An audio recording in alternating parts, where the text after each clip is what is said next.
Thank you for joining Quick Tips for Nonprofits in Maryland. Community Law Center is providing these quick tips for nonprofits as we navigate the state of emergency due to COVID-19.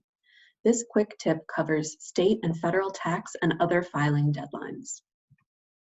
Community Law Center is a legal services provider for nonprofits and neighborhoods throughout Maryland. We can assist with a variety of legal issues, including forming, reviving, and maintaining nonprofits, as well as other legal issues that nonprofits may have. The workshop today is just for informational purposes and should not be seen as legal advice.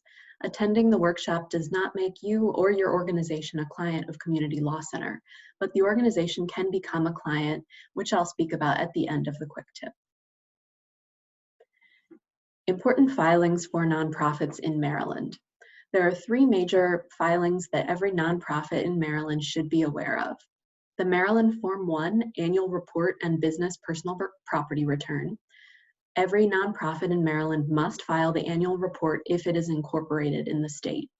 Some nonprofits may have to file the Business Personal Property Return. These returns cover the personal property that the organization owns, which includes everything other than real estate, equipment, supplies, materials, and so on. That form is due to the state.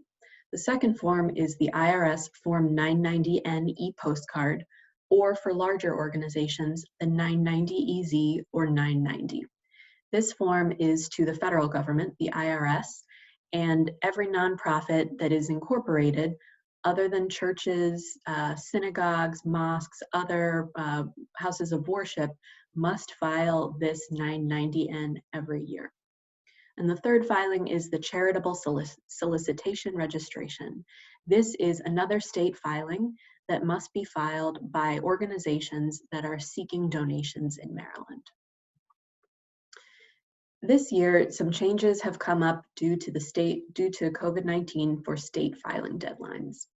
The Maryland Form 1, the personal property return, as well as Maryland state income tax filing for businesses, for individuals, and for nonprofits is now due on July 15th.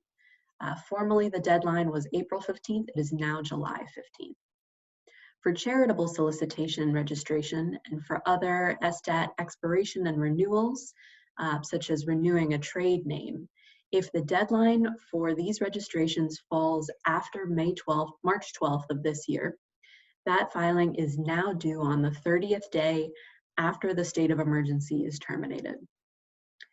SDAT's charter and personal property public counter at the State Center in Baltimore has been closed to the public as of March 16th until further notice, but SDAT is still doing business online through their state filing website.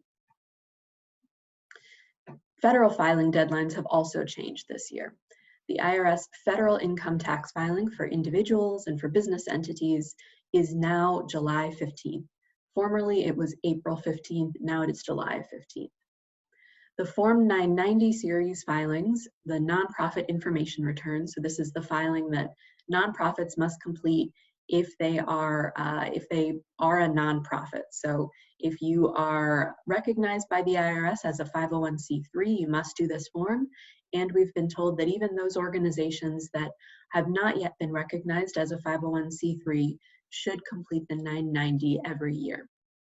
This filing, if your filing deadline falls usually between April 15th and July 15th, it will now be due on July 15th.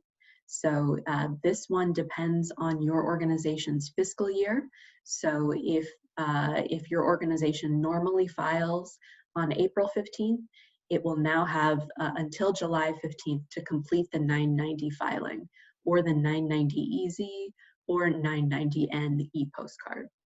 You can also request an extension of the time to file this form, and you should be aware that for the 990N, there is no penalty for late filing unless this is the third year in a row that the organization has missed filing.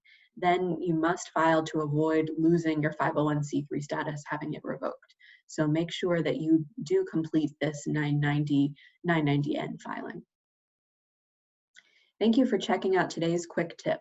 You can visit us online at www.communitylaw.org for more quick tips, as well as for information on Community Law Center workshops, resources, and publications, to speak with an attorney for brief legal advice, or to become a client and apply for legal assistance to work with an attorney on a legal issue.